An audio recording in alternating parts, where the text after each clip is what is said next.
नमस्कार दोस्तों। आज एक न्यूज़ आपको देखने मिल रही होगी कि आवेदन के बाद जो ईएसबी ने नियम बदला था, तो उस वजह से परीक्षा में जो माध्यमिक शिक्षा चयन परीक्षा है उसमें आपको विवाद देखने मिल रहा है।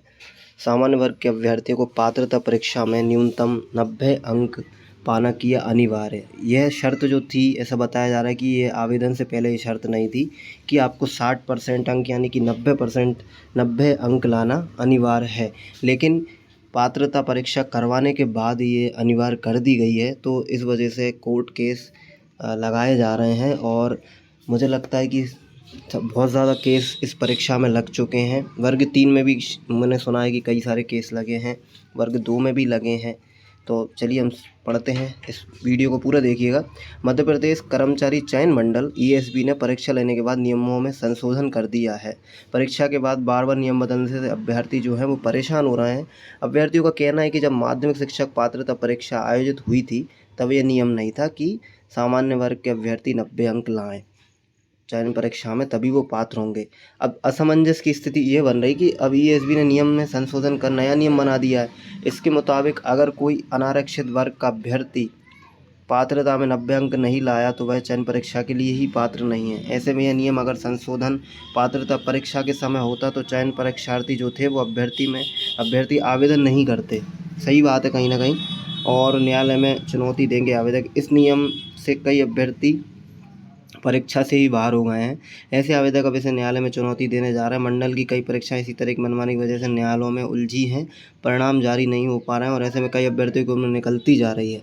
इस तरह से अभ्यर्थियों को हुआ नुकसान। अभ्यर्थियों ने बताया कि जो 12.4 का नियम है उसमें संशोधन किया गया है, उसमें उसे मेंस में बताया गया। प्री परीक्षा में इसकी कोई जानकारी नहीं दी गई। यदि जानकारी होती तो सही बात है, परीक्षा पात्रता के बाद जो मेंस परीक्षा थी उसमें कोई भी आवेदन नहीं करता। इससे 2018 उच्च माध्यमिक शिक्षक परीक्षा के पात्र अभ्यर्थी 2023 में भी चयन परीक्षा में शामिल नहीं होते, क्योंकि बहुत से अभ्यर्थी बस पास हुए हैं या फिर 75 अंक लेकर पात्रता हासिल की है। आरक्षित पुरुष वर्ग को भी होगा नुकसान। अब अभ्यर्थियों का कहना है कि माध्यमिक चयन परीक्षा का नोटिफिकेशन आने के बाद उसमें यह प्रावधान किया गया कि जनरल के अलावा अन्य वर्ग को पात्रता में जनरल के अलावा नंबर लाने के बाद ही चयन परीक्षा में जनरल सीट ले पाएंगे, अन्यथा नहीं। मतलब जो अनारक्षित वर्ग हैं वो तो ठीक है, और जो आरक्षित वर्ग के पुरुष भी हैं ना, उनको पात्रता परीक्षा में 90 अंक जिसके आए हैं, 90 या 90 से ज़्यादा आए हैं, वो ही चयन परीक्षा में मेरिट में आने पर, मतलब मेरिट के संबंध में नंबर लाने पर वो जनरल में फ़ाइट कर पाएंगे। ये नियम यहाँ पे बनाया गया है। जैसे अगर अन्य वर्ग के पुरुष अभ्यर्थी की पात्रता में 90 से कम है और यदि चयन में उसके ज़्यादा नंबर है तो फिर भी वह जनरल में क्वालिफाई नहीं कर पाएगा, जनरल की सीट नहीं ले पाएगा, क्योंकि पात्रता में जनरल के बराबर 60% यानी 90 अंक नहीं आए गए थे।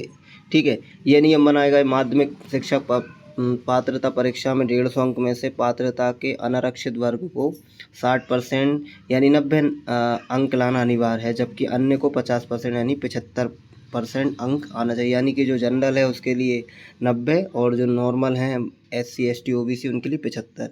माध्यमिक शिक्षक चयन परीक्षा में नियमों को बदलाव करते हुए न्यूनतम का अंक सामान्य वर्ग के लिए 50%, अन्य वर्ग में 40% निर्धारित किए गए। इन अंकों को प्राप्त करना आवश्यक होगा, लेकिन चयन जो है वो मेरिट सूची के आधार पर किया जाना है। इन अंकों के आधार पर कोई भी उम्मीदवार सीधे नियुक्ति का दावा नहीं कर सकेगा। और इसके बाद हम थोड़े से रिव्यू देख लेते हैं। पात्रता परीक्षा के बाद नियम में बदलाव किया गया है ताकि भर्ती परीक्षाएं न्यायालय में उलझी रहे और शासन यह कह सके कि हम क्या करें, मामला तो न्यायालय में है ना। तो ये किसी अभ्यर्थी ने ऐसा रिव्यू दिया है। दूसरा रिव्यू देखते हैं। माध्यमिक शिक्षक पात्रता व चयन परीक्षा के लिए अलग अलग नियम जारी किए गए हैं। इसमें पात्रता परीक्षा के नियम जो है वो बदल दिए गए हैं। इससे परीक्षा देकर अभ्यर्थी परेशान हुए। स्कूल शिक्षा विभाग द्वारा भेजे गए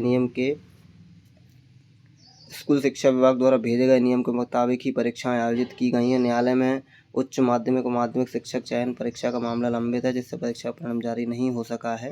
ये संचालक ईएसबी द्वारा जारी किया गया है, बोला गया है।